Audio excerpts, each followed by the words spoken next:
Hello everyone, and welcome back to the channel. I hope you're all doing stupendously. Before jumping into today's video, I just wanted to thank you all so much for the amazing amounts of support that I got on the last video. It really did blow me away. I still kind of look at the views and my number of subs and just don't quite process where I'm at. And seeing as I've now hit 100, nearly 200 subscribers, I thought I'd run a little giveaway.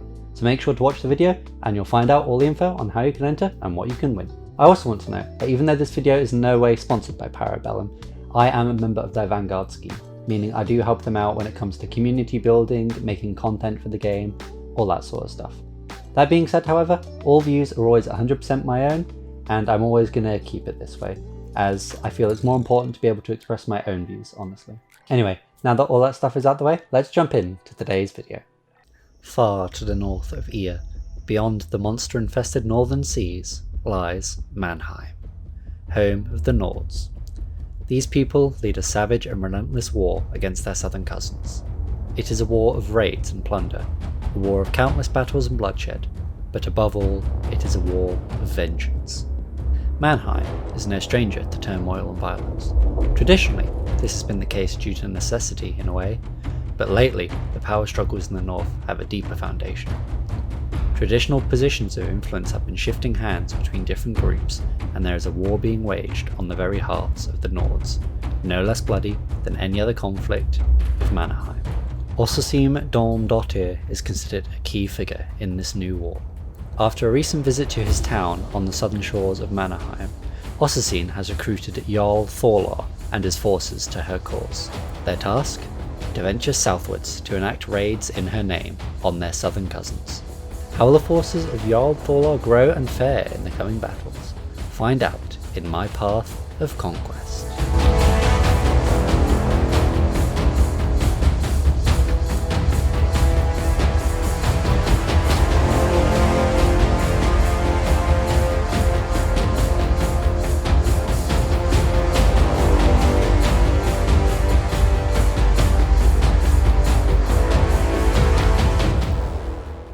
When it comes to the factions of Conquest, my first army was always going to be the Nords. I've always been a fan of Viking and Norse inspired factions in games, and, as you might expect from the name, the Nords suit this description perfectly. I've owned a small 1000 or so points force for the past few months, but as is the case with most models that I own, they're yet to be painted. However, now that the Path of Conquest Living World event has begun, I thought it was high time that they end up on the painting desk, and what better way to make sure this gets done than with a 24-hour painting challenge. Before we get into the challenge details, allow me to enlighten you all as to what the Path of Conquest actually is. Broken down into 6 milestones, the Path of Conquest aims to guide you through the process of slowly building up a conquest army as you learn the game and how the universe's factions play on the battlefield. Alongside this, events are occurring within the game's universe over on the Parabellum website, with the community able to influence these outcomes through voting. If you want any more information on this awesome event, make sure to head on over to the Parabellum website and check it all out. Now, having watched a fair few of these challenges on YouTube and knowing my own personal painting limits, I feel the best way for me to go about a 24-hour painting challenge is going to be to break it down into 3 8-hour sessions. Hopefully, this way my painting will not only stay up to standard, but I also won't get too burnt out after all this. The first 2 sessions are going to be spent working on the regiments. Meanwhile, the last session is going to be spent working on the character model, and hopefully finishing up any details that I might have left over from the regiments and general basing. Luckily, I already owned everything that's covered in the first milestone for the Nords, so over the 24-hour period, I'll be painting up 2 units of Raiders, a unit of Urga, and a Jarl. All the models have been undercoated prior to starting to help save time, but other than that, I'll be taking the models from undercoat to finished in the allotted time, or at least trying to. Okay, cool. So it is Sunday, coming up towards 2:30, and I'm just getting ready to do the first session of the painting challenge. I've got all my Raiders behind me, as well as some episodes of the Wikicast, not sponsored, lined up for me to listen to, and that should hopefully take me through the majority of the challenge. Oh, well, majority of today's challenge, I should say. So I'm probably going to be taking a break, maybe about 3-4 hours in, just to stretch and get a drink and everything, as it's important to not sit in a seat for 8 hours and paint, because that will do a number on your back and your eyes and all that, so breaks are important, remember. Anyway, let's just jump on into it. For the skin tones, I decided to go with 3 different shades, all from the Instar Alpha range. I started off with Warm Flesh on 8 of the Raiders, followed by Milk Chocolate on 8 of the Raiders, and finally Rust Brown on 8 of the Raiders.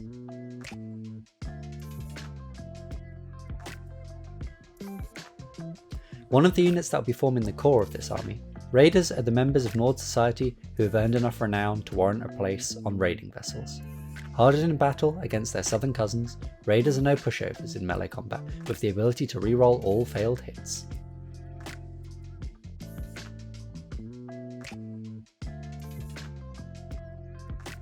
After finishing up the skin tones, I then moved on to the leathers on all of the Raiders. In this case, that is the boots and any straps that they might have on their torsos.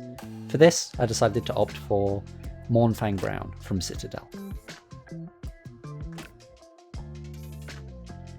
Okay, so I am 4 hours in now, just about to go have some dinner, and I've got 4 Nords left to do the leathers on, but yeah, so far I've finished the skin and nearly finished the leathers.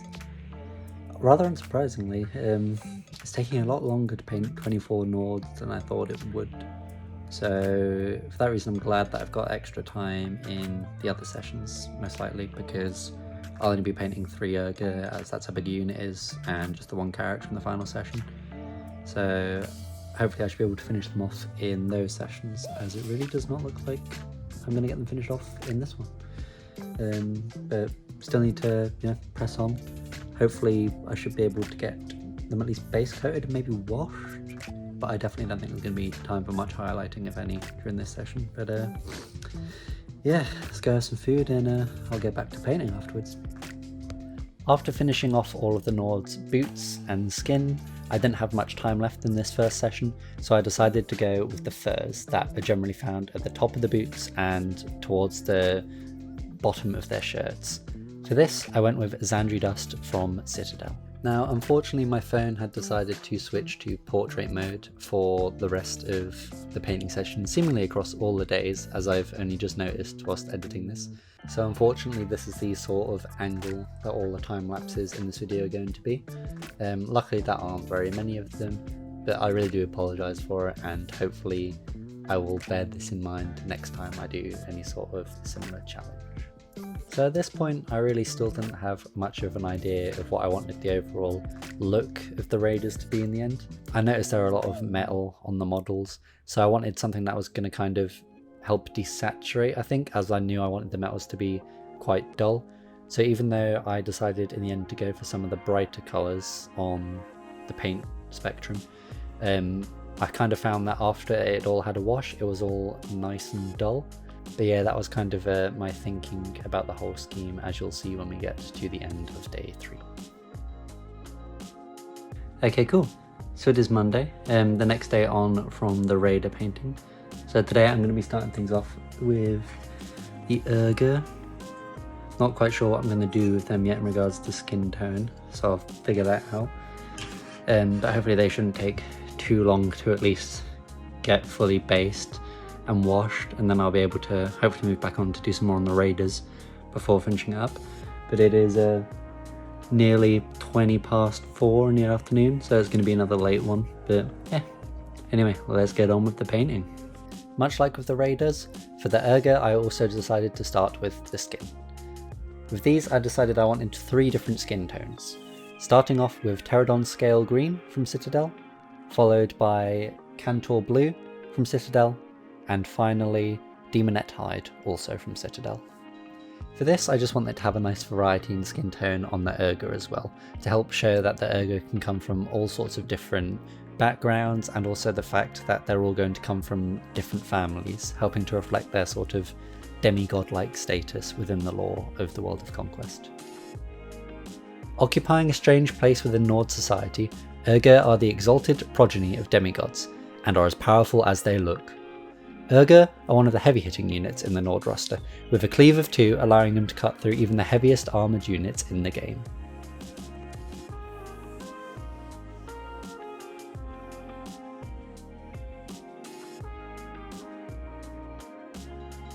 Once again, much like the Raiders, after finishing up all the skin tones, I moved on to the leathers on all of the Urga. So for this, again, it was the boots and any odd straps that they might have either on their weapons or on their torsos. After that, once again, was the furs, generally found at the top of the boots, and also on the front and rear of the torsos, where they have these little fur coats hanging down, and once again I went with Xandri dust. After finishing up the fur, I decided to get all the straps that are left on the torso done. So for this, I decided to go with a nice red colour, going with corn red from the Citadel range, to hopefully try and help tie it together with the blues and the pink of the Demonet hide skin colours, as well as help tie it in with the brightness of all of the furs and the boots at this stage. While I work away on the Urga, let me tell you all about today's giveaway. As a thanks for hitting 100 subscribers and over 2,000 views on the last video, I'll be giving away €100 or dollars of Conquest models to one of you, so you too can join in on the path of Conquest. To enter, all you have to do is be subscribed and leave a comment down below, letting me know which faction from Conquest is your current favourite. If you want to double your chance to win by getting a second entry, make sure to head on over to my Twitter @GamerGraduate, drop a follow and comment on the giveaway tweet. A winner will be picked on Sunday the 25th of October at 5 PM GMT, and will be contacted on either YouTube or Twitter. Links to my Twitter, the Conquest website, and further details about the giveaway can all be found in the description down below. Now, let's get back to painting.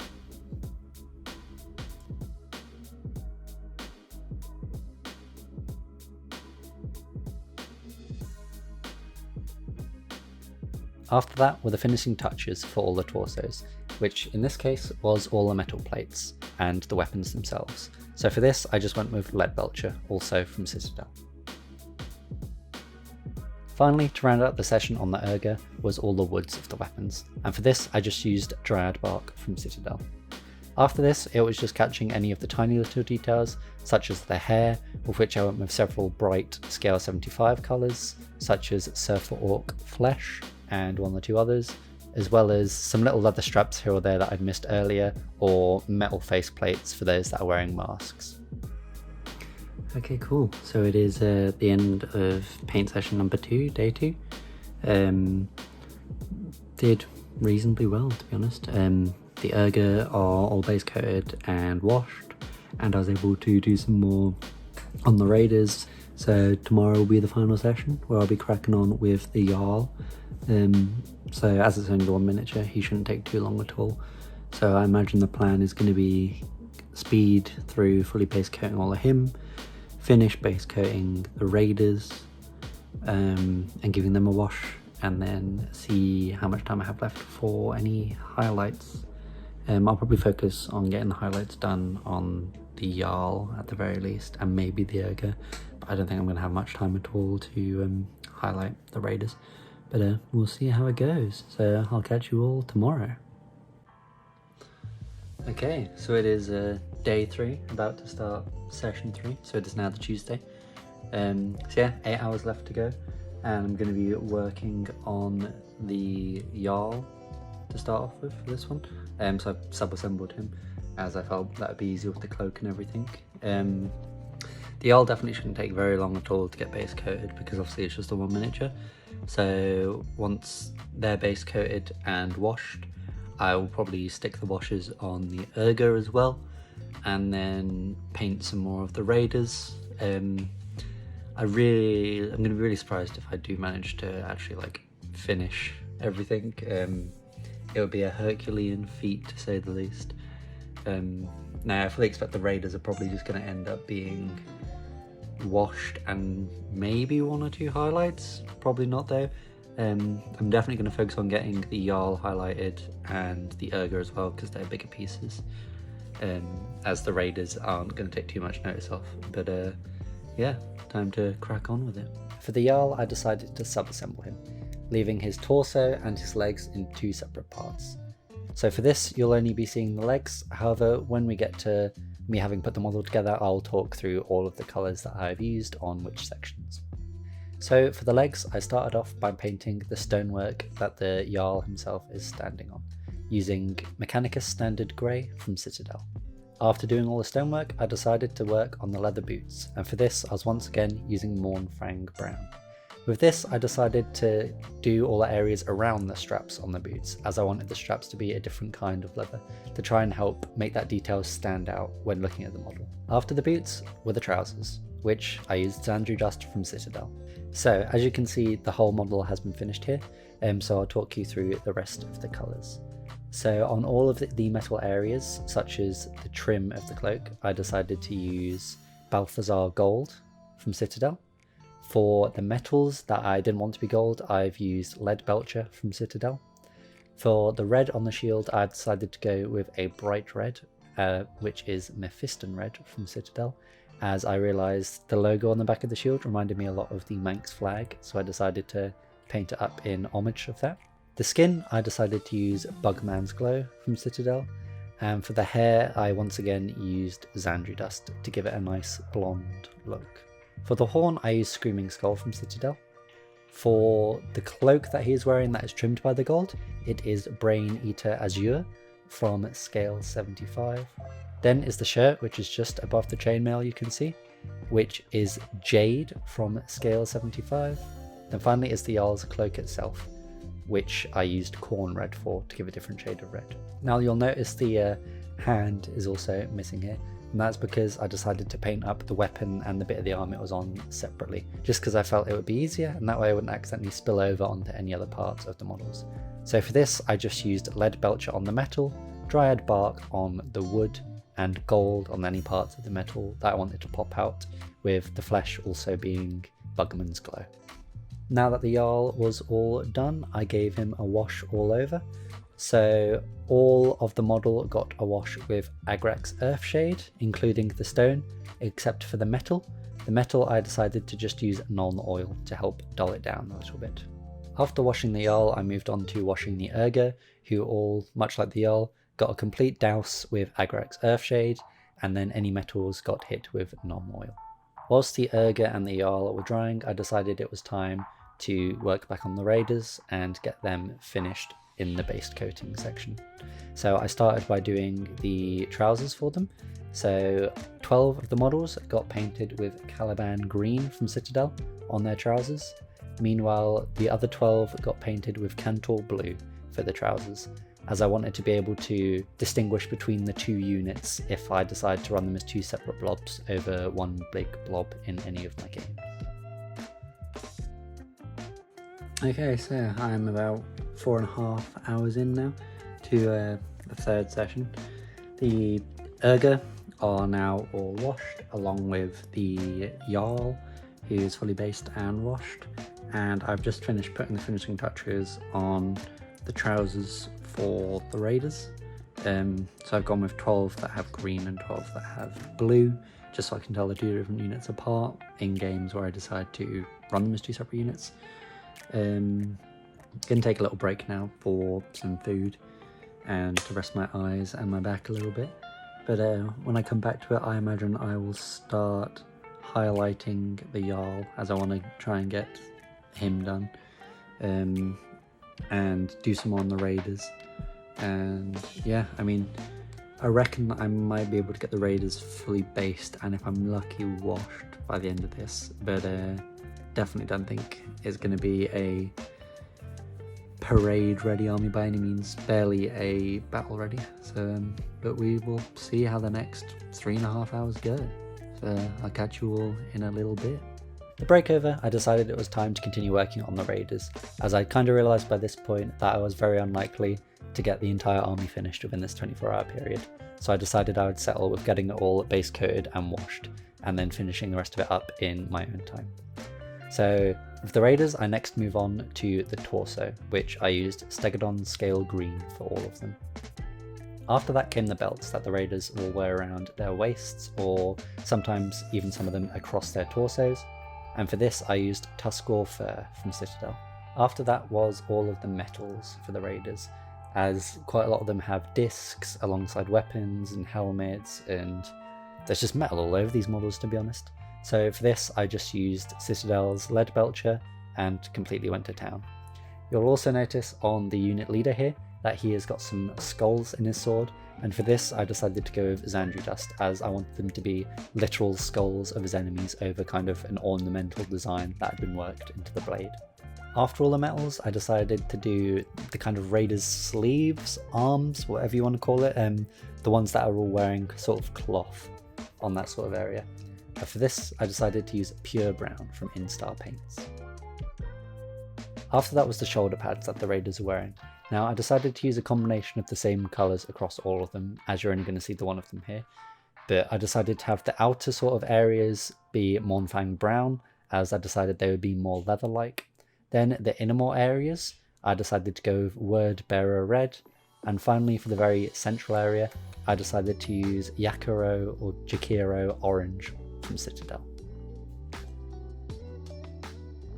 And finally, as the clock got closer and closer to the end of the 24-hour session, I decided to finish up all of the raiders by doing the wood. And for this, it was once again Dryad Bark from Citadel. Now luckily I had enough time left after this to be able to give the raiders a nice wash all over. So for these I dosed the entire model in Agrax Earthshade, as the raiders are likely to be quite mucky from all of the battle and all of the dirt and everything. And the weapons and metals all got 2 coats of Nuln oil, as I really want them to look quite dull rather than new and shiny, because these raiders are going to have had a fair amount of experience under their belt, so very little of their gear was going to be new in any way. Okay, cool, so that is session 3 out of the way, and the end of the painting challenge. That's been pretty fun. I definitely didn't get as much done in the time as I thought I would, but then again, I've not really done something like this before. So it kind of shows how much time it really does take to paint up so many models and stuff. I'm still pretty happy with the progress I made. So the raiders are now all base coated and washed, and the Urga are just left at the wash stage, and I was able to start getting some highlights down on the Jarl. So I'm going to probably work on these models over the next week or two, and hopefully we'll get some battle reports out of them soon, probably against some spies, so it should be good. I hope you enjoyed this challenge. It certainly was an interesting thing for me to do. However, I don't know if I'll be doing something like this again, because I didn't overly enjoy it. I don't like painting with deadlines really and that sort of stuff. But yeah, either way, hope you enjoyed the video, and I'll catch you in the next one. And here we have the finished products. I really do hope you enjoyed the video, as it is certainly something very different from the sort of stuff I normally do. The finished models I imagine will go up on either my Instagram or my Twitter when I've gotten around to pushing the finishing touches, so make sure to check those out if you want to see the end products. Otherwise, if you did enjoy the video, please consider dropping a like and maybe even subscribing, as it really does help the channel out a lot. Until next time, I hope you all have a wonderful rest of your day.